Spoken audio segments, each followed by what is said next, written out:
बाराबंकी शहर में एक सराफा व्यापारी परिवार में उस समय सनसनी मच गई जब बहू ने अपने ही ससुराल वालों के खिलाफ गंभीर आरोप लगाते हुए पुलिस में मुकदमा दर्ज करवाया। मामला शहर के छाया चौराहा स्थित एक ज्वेलरी प्रतिष्ठान से जुड़ा हुआ है, जहां के मालिक अमित रस्तोगी की पत्नी ने अपने जेठ, सास और अन्य पर शोषण, अभद्रता, धमकी और घर से निकालने जैसे गंभीर आरोप लगाए हैं। बहू का आरोप है कि पति की मौत के बाद जेठ उसे रखेल बनाकर रहने के लिए कह रहा था। बता दें कि अमित रस्तोगी की कुछ वक्त पहले ही मौत हो चुकी है।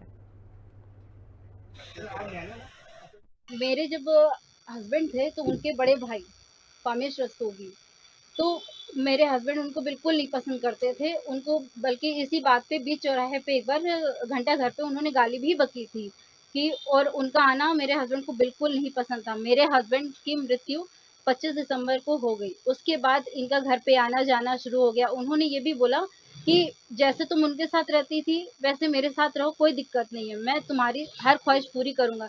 तो मैंने कहा ये नहीं हो सकता, मेरे हस्बैंड आपको नहीं पसंद करते थे, आप यहाँ जाइए, कैन तुमको करना पड़ेगा, तुम जिससे मदद मांगोगी उससे मैं तुम्हारे नाजायज संबंध जोड़ूंगा।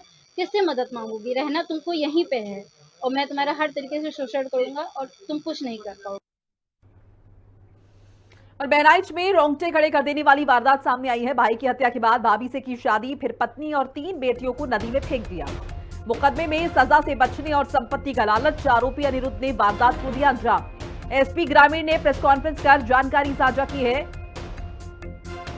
वर्ष 18 में साथियों संग मिलकर भाई की हत्या के बाद भाभी से की थी शादी, फिर पत्नी और 3 बेटियों को नदी में फेंका। पत्नी और बच्चियों को उसके कस्बा में ही पूर्वा मायके से बुलाकर ले गया।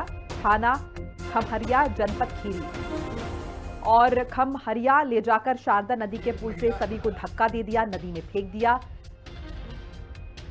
घटना के खुलासे के लिए एसपी ने टीम गठित की और सख्त निर्देश जारी किए। देखिए, थाना मोतीपुर में एक सूचना प्राप्त हुई कि एक युवती और उसकी 3 बच्चियां गायब हैं और उसकी युवती की मां की तरफ से 19/8/25 को थाना मोतीपुर में एक लिखित तहरीर दी गई, जिसमें यह बताया गया कि उसकी बेटी को उसका पति, जो पहले उसका देवर था, उसने और उसके एक साथी ने मिलकर के उसकी बेटी और 3 बच्चियों को, जो उसकी बेटी की 3 बेटियां थी, उनको हत्या करने की नीयत से कहीं गायब कर दिया है। और इस मुकदमे को तत्काल अभियोग पंजीकृत किया गया और गंभीरता से इसके अनावरण का प्रयास किया गया। उस क्रम में जो नामित अभियुक्त अनिरुद्ध था, उसकी गिरफ्तारी की गई और उससे जब पूछताछ कड़ाई से की गई तो उसने उक्त घटना को कबूल करना बताया।